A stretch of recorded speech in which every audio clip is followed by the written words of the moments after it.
तर सीएनजीचा विषय काय चला सांगतो. नमस्कार पब्लिक, परत एकदा तुमचं छोट्याशा मिनी ब्लॉगमध्ये स्वागत आहे. बघा मग काय सकाळ सकाळी निघालो सीएनजी भराय. आज काय तेवढी सीएनजीला गर्दी नव्हती.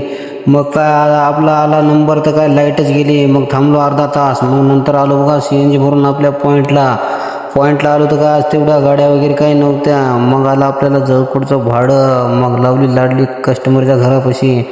मस्त कस्टमरला वगैरे घेतल्याच्या नंतर निघाल्या बघा आपण थेट जळकोटच्या दिशेने. मस्त चलो बघा जळकोटला, गोविंदराज पॅलेस जळकोट. मग काय लावली लाडली मस्त पार्किंगला. लावल्याच्या नंतर लग्न वगैरे लागलं. मग गेलो बघा जेवायला गेलो तर काय बप्पे सिस्टम होती. मग काय बसायला जागाच नव्हती. तसंच उभं टाकून मस्त जेवण वगैरे केलं. जेवण केल्याच्या नंतर मग बघा निघालो आपल्या लाडलीकड. मग काय थोडा आराम केला. मग आराम केल्याच्या नंतर निघालो बघा रिटर्न आपल्या लोह्याच्या दिशेने. असे छोटे छोटे मिनी ब्लॉग येत राहतात भावांनो. तुम्ही तेवढं लाईक फॉलो नक्की करा. धन्यवाद.